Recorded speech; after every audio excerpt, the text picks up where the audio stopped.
Assalamualaikum warahmatullahi wabarakatuh. Terima kasih buat teman-teman semuanya yang sudah mengklik video saya. Semoga teman-teman semuanya dalam keadaan sehat dan selalu dalam lindungan Allah Subhanahu wa Ta'ala. Di video kali ini, saya akan menceritakan sebuah kisah nyata yang diceritakan langsung oleh ibu saya kepada saya. Kisah yang terjadi pada tahun 1978 dan kisah ini terjadi di suatu daerah di Provinsi Jambi. Kisah yang saya beri judul Menolak Kematian.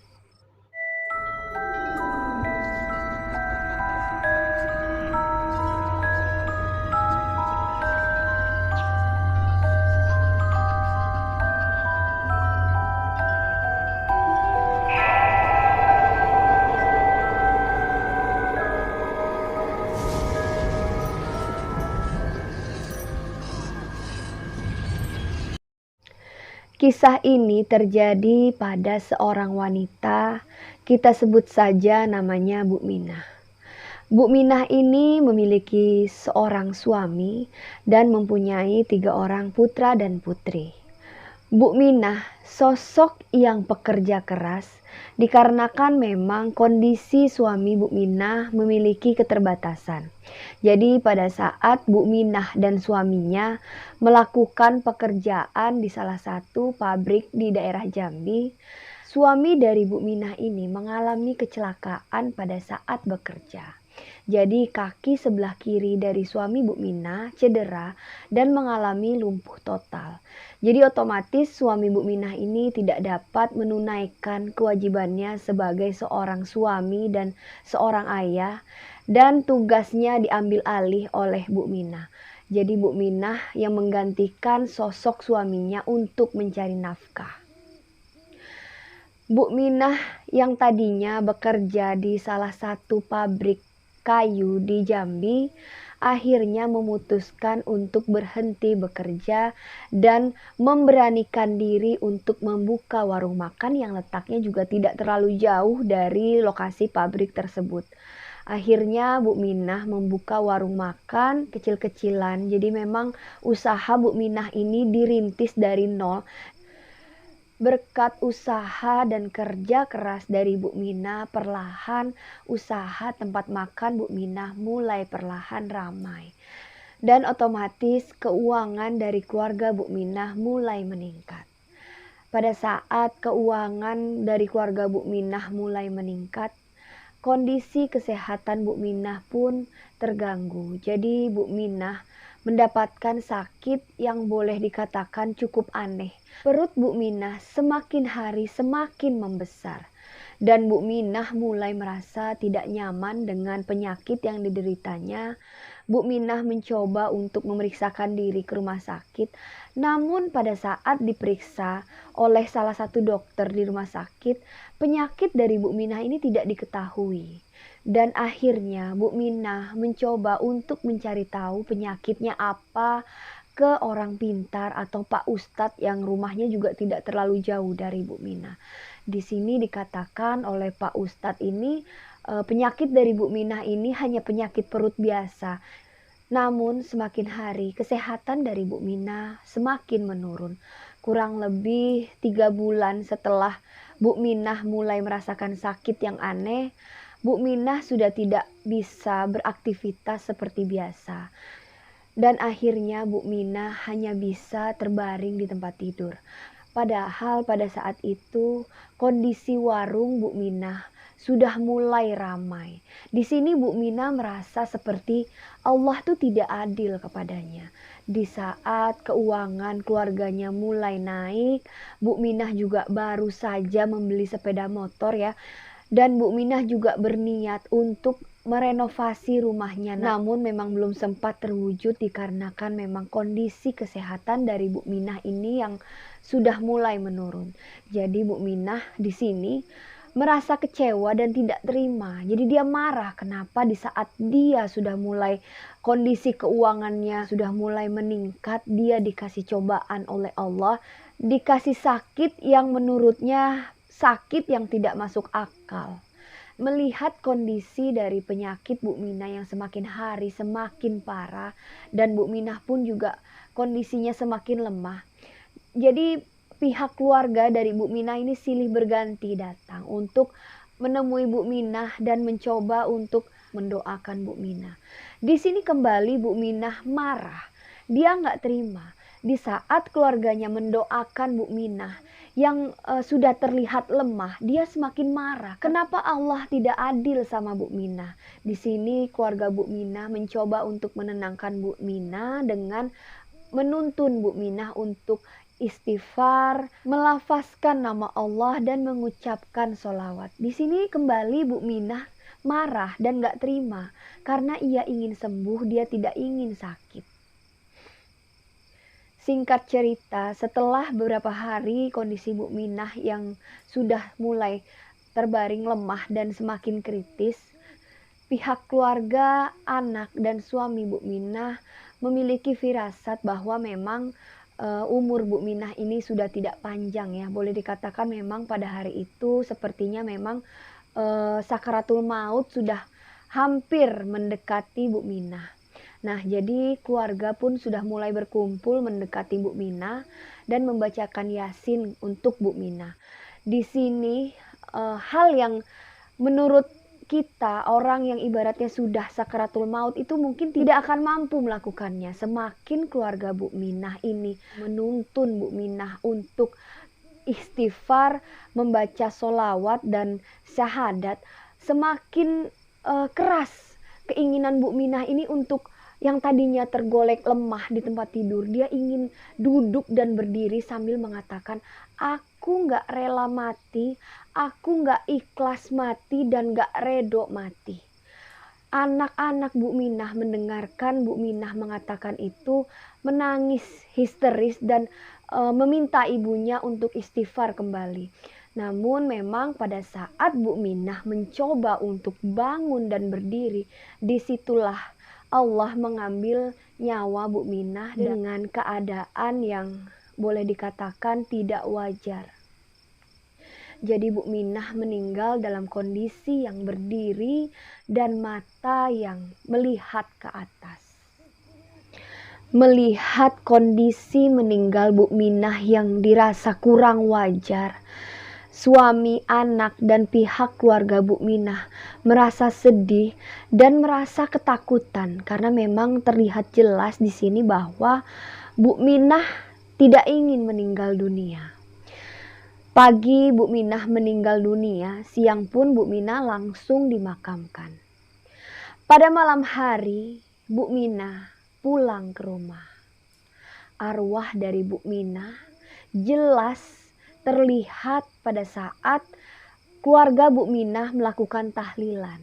Jadi di sini anak dari Bu Minah ini setelah jenazah ibunya dimakamkan, kamar Bu Minah itu dirapikan sama anaknya. Jadi kasur yang digunakan oleh ibunya itu digulung sama anaknya. Terus pakaian-pakaian Bu Minah juga yang di lemari dimasukkan ke kardus sama anaknya, berniat setelah 7 hari anaknya ingin membagikan pakaian Bu Minah ini kepada orang yang kurang mampu. Pada saat keluarganya melakukan tahlilan, itu kamar Bu Minah yang tadinya kasur digulung, tiba-tiba kasurnya dibentang. Kembali dibentang dan kamar dihias seperti hendak kamar pengantin. Jadi kalau orang di kampung tuh memang kalau mau menikah kamar pengantinnya tuh dihias. Spray dipasang sama Bu Minah, baju yang berada di kardus disusun kembali di lemari, meja rias milik Bu Minah yang tadinya kosong itu semua ditata rapi lagi kembali seperti memang Bu Minah itu gak meninggal. Jadi memang dia menandakan kalau dia tuh masih hidup. Jadi pada saat anaknya masuk ke kamar Bu Minah, itu anaknya teriak histeris dan lari keluar bilang ke ayahnya bahwa ada Bu Minah di kamar. Jadi anaknya melihat punggung belakang Bu Minah itu menghadap ke meja rias. Jadi anaknya jelas terlihat itu punggung ibunya. Jadi Bu Minah mengarah ke kaca namun mukanya tidak terlihat. Anaknya lari keluar berkata kepada ayahnya bahwa ibunya ada di kamar. Setelah seluruh keluarga Bu Minah, termasuk suami Bu Minah, melihat ke kamar Bu Minah, di sini Bu Minahnya sudah tidak ada. Namun, kamar Bu Minah masih tertata rapi layaknya memang Bu Minah itu ada di situ. Bukan hanya itu saja, pada saat semua keluarga selesai melakukan tahlilan, piring bekas makan keluarga Bu Minah ini setelah dicuci itu ditaruh di dalam baskom ya, baskom besar gitu. Keesokan harinya itu anaknya jelas ingat dan melihat memang piring itu di dalam baskom ya. Pagi-pagi piring satu persatu ditata rapi layaknya ingin menerima tamu hajatan. Di sini kembali anak dan suami Bu Minah merasakan kehadiran Bu Minah. Bukan hanya di situ saja, kejadian aneh selanjutnya. Jadi memang sebelum Bu Minah meninggal dunia, itu Bu Minah membeli sepeda motor. Yang notabene memang motor ini dipakai Bu Minah setiap hari untuk ke warung makan Bu Minah. Nah, setiap malam sekitar jam 1 sampai jam 2 malam, itu motor selalu dinyalakan oleh Bu Minah. Jadi memang di sini Bu Minah itu menandakan bahwa dia tuh memang masih ada. Semua aktivitas sebelum Bu Minah meninggal itu dilakukan kembali setelah Bu Minah meninggal. Jadi pihak keluarga pun juga seperti memang kehadiran Bu Minah tuh seperti ada di rumah itu. Kejadian selanjutnya yang menandakan bahwa Bu Minah ini ada di rumah itu, jadi memang rutinitas sebelum Bu Minah berangkat ke warung, pagi-pagi Bu Minah menyiapkan kopi dan cemilan untuk suaminya. Nah, pada hari itu, sewaktu suaminya bangun pagi, di meja telah disiapkan secangkir kopi, persis seperti yang dilakukan Bu Minah pada waktu Bu Minah masih hidup. Suami Bu Minah mendekati kopi tersebut dan memegang gelas dari kopi tersebut. Di situ suami Bu Minah melihat gelas tersebut sudah penuh dengan lendir dan bau yang tidak sedap. Jadi di sini memang Bu Minah yang telah menyiapkan secangkir kopi tersebut. Kejadian selanjutnya yang menandakan bahwa Bu Minah ini ada di rumah itu, hampir setiap malam anak dari Bu Minah mendengar suara dari Bu Minah. Suara yang dia dengar dari luar kamar dan mengatakan, "Mama belum mau mati. Mama masih mau bangun rumah buat kalian." Hampir setiap malam, bahkan anak yang paling kecil dari Bu Minah ini seperti mengalami depresi saking ketakutannya. Setelah kejadian-kejadian aneh yang dirasakan oleh anak dan suami dari Bu Minah ini, Bu Minah menampakkan dirinya di warung makan milik Bu Minah. Jadi memang sebelum Bu Minah meninggal, ada beberapa orang yang memiliki hutang makan yang belum dibayar. Belum sempat dibayar ya pada saat Bu Minah meninggal dunia. Itu jadi diceritakan oleh salah satu pegawai pabrik itu ya. Di sini kita sebut saja namanya Pak Budi ya. Pada saat pulang kerja dari pabrik, Pak Budi memang biasanya nongkrong di tempat makan warung Bu Minah. Namun pada saat itu Pak Budi memang belum mengetahui bahwa Bu Minah ini sudah meninggal dunia. Pada saat Pak Budi hendak pergi ke warung makan Bu Minah, Pak Budi mendorong sepeda motor yang dia parkirkan dari parkiran pabrik. Itu dia mendorong motor ke arah warung Bu Minah. Di sini Bu Minah menepuk punggung Pak Budi. Pak Budi kaget dan melihat ke belakang. Itu nyata dan jelas sosok Bu Minah hadir di belakang Pak Budi. "Hutang yang kemarin belum dibayar. Bayar dulu, Pak." Sontak Pak Budi kaget dan mengatakan, "Iya Bu, insya Allah besok pas saya masuk shift pagi saya bayar." Setelah Pak Budi hendak memarkirkan motornya kembali dan berniat mengobrol lah ya dengan Bu Minah. Seketika Pak Budi melihat ke belakang, sosok Bu Minah ini sudah hilang. Namun di sini Pak Budi tidak merasakan keanehan karena memang beliau tidak mengetahui pada saat itu Bu Minah telah meninggal dunia. Keesokan harinya pada saat Pak Budi masuk shift pagi, Pak Budi kembali ke warung Bu Minah, namun di sini warung Bu Minah masih tutup. Dan dia mencoba bertanya kepada rekan kerjanya. Beliau mengatakan, kok tumben ya? Warung Bu Minah tutup padahal biasanya jam 5 pun dia udah buka. Temannya mengatakan, loh emang belum tahu Pak? Kan Bu Minah sudah hampir 1 minggu meninggal dunia.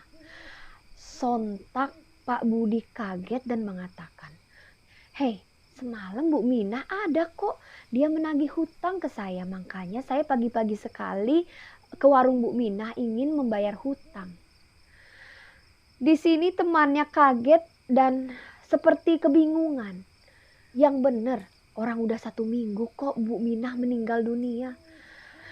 Bukan hanya Pak Budi yang didatangi Bu Minah untuk ditagih hutang. Namun semua yang pernah berhutang, yang belum dibayar, itu ditagih sama Bu Minah. Ada suatu kejadian yang cukup menghebohkan di kampung Bu Minah. Jadi pada saat bapak-bapak hendak pergi jaga malam. Jadi pada malam itu ada 3 orang bapak-bapak yang hendak pergi jaga malam. Bapak-bapak tersebut sedang menceritakan arwah dari Bu Minah ini. Jadi ada satu bapak yang mengatakan, kayaknya saya nggak berani deh malam ini jaga malam. Loh, kenapa? Takut ketemu sama arwah Bu Minah. Nah, jadi ada satu bapak di sini yang sepertinya sombong dan tidak percaya bahwa memang arwah Bu Minah ini ada. Ngapain takut? Orang sudah meninggal tuh nggak ada yang jadi hantu.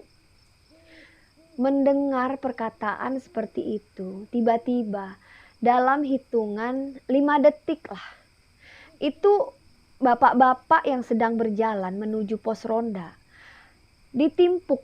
Ada yang melempar dan terlihat itu seperti tanah kuburan. Sontak ketiga bapak ini kaget dan melihat ke belakang, itu Bu Minah nyata. Dari atas sampai ke bawah itu wujud Bu Minah sedang berdiri sambil tertawa dan hilang. Di situ ketiga bapak-bapak yang hendak pergi ke pos ronda ini kabur meninggalkan lokasi tersebut. Hal serupa pun juga terjadi kepada ibu saya. Jadi memang pada saat kejadian itu ibu saya berumur kurang lebih 15 tahun lah ya. Jadi ibu saya nih malam hari, rumah nenek saya tuh kalau mau ke kamar mandi tuh harus keluar rumah. Rumah sama kamar mandinya misah. Jadi pada saat malam itu ibu saya kebelet pipis. Nah, kakaknya ibu saya mengatakan, aduh, emang lu berani keluar? Takut gue gak berani nemenin Bu Minah, soalnya lagi heboh nih di kampung gitu. Nah ibu saya nih bilang, gak usah takut, yang namanya orang meninggal tuh gak ada yang jadi hantu. Nah ibu saya mengucapkan itu kepada kakaknya. Gak ada 5 menit, tiba-tiba tuh dari atas genteng terdengar seperti orang yang sedang melemparkan sesuatu. Kakak ibu saya langsung teriak, tuh kan lu sih gak percaya, tuh siapa yang lempar? Ibu saya tuh terkenal orang yang lumayan pemberani lah dari kakaknya. Langsung kabur ke dalam rumah meninggalkan kakaknya. Jadi memang semua warga kampung yang tidak percaya adanya arwah Bu Minah, semua didatangi oleh Bu Minah dan dilempar sama tanah kuburan. Jadi memang semua orang yang gak percaya bahwa Bu Minah ini ada, itu semua didatangi dan dilempari oleh tanah kuburan oleh Bu Minah. Dan ini berlangsung cukup lama dan cukup meresahkan kampung. Pihak keluarga dari Bu Minah berusaha untuk meredam dan mencoba mendatangi orang pintar supaya arwah Bu Minah ini tenang. Jadi ada suatu kejadian juga yang dialami oleh 2 orang, bapak-bapak. Nah, kebetulan 2 orang bapak-bapak ini keluarga dekat dari ibu saya. Kalau ibu saya bilang tuh paman ya, paman dari ibu saya. Karena arwah Bu Minah sudah meresahkan dan menghebohkan kampung, paman dari ibu saya ini berinisiatif bersama temannya untuk mendatangi makam Bu Minah. Jadi paman ibu saya berniat untuk menangkap arwah dari Bu Minah, membawa sebotol kaca yang gunanya untuk memasukkan arwah Bu Minah ke dalam botol tersebut. Jadi sebelum berangkat ke makam Bu Minah, paman ibu saya menjelaskan kepada temannya. Biasanya makam yang arwahnya gentayangan itu, biasanya di makamnya itu ada lubang. Lubang di kepala, di bagian tengah, dan di ujung kaki. Setelah azan maghrib berkumandang, itu biasanya ada asap yang keluar di antara 3 lubang tersebut. Jadi nanti semisal ada asap yang keluar di bagian kepala, itu langsung ditutup pakai botol kaca tersebut. Jadi paman ibu saya menjelaskan seperti itu kepada temannya. Ya udah, kalau gitu kita berangkat aja sekarang. Nah, sebelum azan maghrib berkumandang, paman dari ibu saya ini sudah tiba di makam Bu Minah. Setelah selesai azan maghrib berkumandang, itu paman ibu saya melihat seperti ada asap yang keluar dari arah kepala. Langsung diambil botol kaca tersebut dan ditutup di atas dan ditutup bagian lubang tersebut. Ternyata asap keluar. Dan ternyata asap yang keluar lebih banyak itu di bagian tengah. Pada saat paman ibu saya melihat asap yang keluar lebih banyak itu di arah tengah, paman ibu saya langsung memindahkan tutup botol kaca tersebut ke tengah. Pada saat ditutup botol tersebut, tiba-tiba botol kaca tersebut terlempar ke belakang. Paman ibu saya dan temannya itu bergegas ke belakang untuk mengambil kembali botol kaca tersebut. Setelah paman ibu saya mengambil botol kaca tersebut dan berusaha untuk menutup kembali lubang tersebut, ternyata asap sudah keluar dari lubang tersebut dan membumbung tinggi ke atas. Jadi asap benar-benar keluar dan membumbung ke atas seperti membentuk membentuk lingkaran. Perlahan asap tersebut turun ke bawah, langsung menyerupai wujud dari Bu Minah. Di situ paman ibu saya melihat dengan jelas arwah dari Bu Minah itu terlihat jelas dan pergi meninggalkan paman ibu saya dan temannya sambil tertawa. Setelah kejadian tersebut, arwah dari Bu Minah pun semakin meresahkan warga.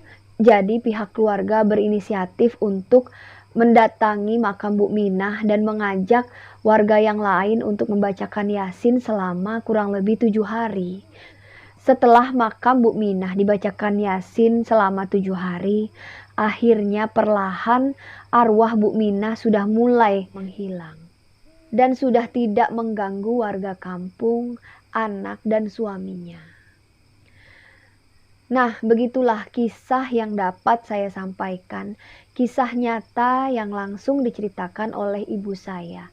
Di sini kita bisa banyak mengambil hikmah dari kisah yang barusan saya ceritakan.